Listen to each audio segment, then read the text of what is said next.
भगवान कृष्ण द्वारका में रानी सत्यभामा के साथ सिंहासन पर विराजमान थे। सुदर्शन चक्र और गरुड़ भी वहां उपस्थित थे। रानी सत्यभामा ने बातों ही बातों में श्री कृष्ण से पूछा, प्रभु, त्रेता युग में जब आपने राम के रूप में अवतार लिया था तब सीता आपकी पत्नी थी। क्या वे मुझसे ज्यादा सुंदर थी? भगवान कुछ कहते इससे पहले ही सुदर्शन चक्र ने कहा, प्रभु, मैंने आपके बड़े बड़े युद्धों में विजय दिलवाई है। क्या संसार में मुझसे अधिक शक्तिशाली भी कोई है?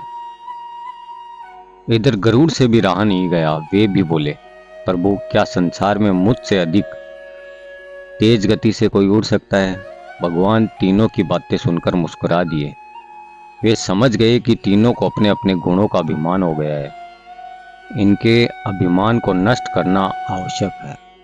उन्होंने गरुड़ से कहा कि तुम हनुमान के पास जाओ और कहो भगवान राम माता सीता के साथ उनका इंतजार कर रहे हैं।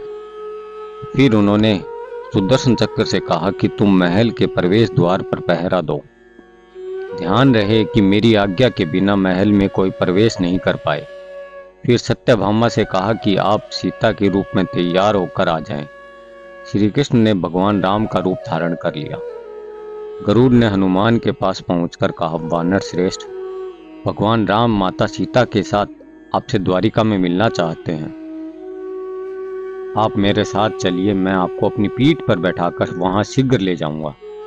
हनुमान ने कहा, आप चलिए, मैं आता हूं। गरुड़ ने सोचा, यह बूढ़ा वानर पता नहीं कब तक पहुंचेगा, मैं तो द्वारिका चलता हूं। महल में पहुंचकर गरुड़ देखते हैं कि हनुमान तो वहां पहले से ही प्रभु के सामने बैठे हैं। गरुड़ का सिर लज्जा में झुक गया।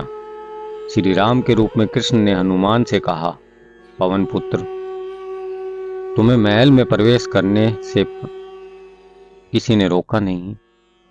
हनुमान ने अपने मुख से सुदर्शन चक्र को निकालकर प्रभु के सामने रख दिया और कहा, प्रभु, आपसे मिलने से रोकने के लिए इस चक्र ने प्रयास किया था, इसलिए इसे मैंने अपने मुख में रख लिया और आपसे मिलने आ गया। मुझे क्षमा करें प्रभु। इस तरह चक्र का अभिमान भी टूट गया।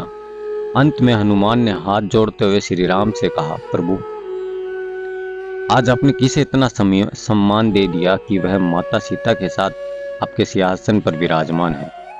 इस तरह रानी सत्यभामा, गरुड़ और सुदर्शन चक्र तीनों का गर्व चूर चूर हो गया।